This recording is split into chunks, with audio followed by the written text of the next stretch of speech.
Turning now to a brave and incredible student who is taking on Florida's so-called Don't Say Gay law. Xander Moritz is the first openly gay class president at his Sarasota high school. He is also the youngest public plaintiff in a federal lawsuit against Florida to strike down the law. The Harvard-bound senior has been a vocal critic of Don't Say Gay, even organizing a school walkout that hundreds of students attended. Here he is testifying against the bill at the state Senate. If you're doing this for Florida or the United States or for freedom, you are a false patriot, and we can tell. My name is Xander. I am a student. I am an activist. I am a brother and a son. I am a queer man, and all of me is threatened by this legislation. Tonight, in a stunning escalation, Moritz claims that he is being censored by his high school after his principal warned him not to mention his activism or the lawsuit in his upcoming graduation speech. He says that doing so would force the school to cut his microphone and halt the ceremony. But Moritz is fighting back and speaking out, organizing a Say Gay initiative that aims to send 10,000 stickers to seniors across the state to wear as they walk across the graduation stage. Just moments ago, we got a statement from the school district saying, quote, all material is reviewed and approved by school personnel to be sure it's appropriate. Also, quote, schools administrators review student speeches for appropriateness prior to graduation in a manner that is consistent with existing law, including the First Amendment. I don't know what that means, but I know that these people will. Xander Moritz is my special guest tonight, along with one of his attorneys in the suit, John Quinn. Xander, first off, I just want to say I am incredibly impressed with what you're trying to do, with what you're standing up for, and you are a role model for kids in and out of school and adults as well. So I'm very honored to speak to you tonight. I want to start with this. You were told by your principal that they may cut your microphone. Did the principal specifically say, you know, some kind of activism is good or bad? Or did he specifically say, if you mention anything about your queer identity, that they're going to cut the mic? What were the parameters that he laid out to you, or that your principal laid out to you, when they sort of put out this threat? So the parameters were very vague, as the language of the bill is, and as everything involving this LGBTQ censorship is. I came into the meeting and the room just felt disgusting. It's like when a jury is going to sentence someone to death and they don't make eye contact and everything's choppy and weird. And then they let me know that the reason it was problematic is because the activism is controversial. And that was heartbreaking and made me tremendously angry, because I was told that my human rights are controversial, and then I was told to go have a good day.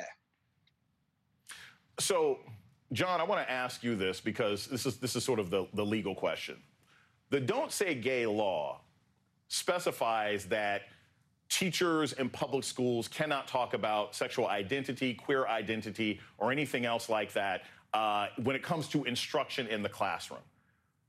Would that apply to a graduation speech? Is that still considered an instructional environment? I mean, how does the Don't Say Gay law have any impact on what Xander is trying to do?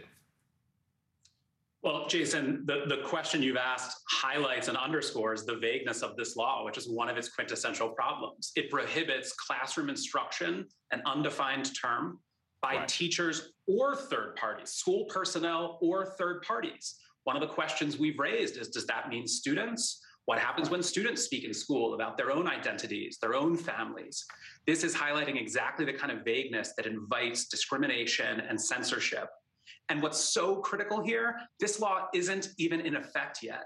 The message from Florida's legislature and Florida's governor has already been heard by school districts. This is all going to get much worse as the bill actually takes effect in July, unless it's stopped, which is what we're trying to do. Xander, there are stories like this all over the country of young people being censored or being told that their very identity is a problem. I want to take this back to just in your school, walking around the hallway.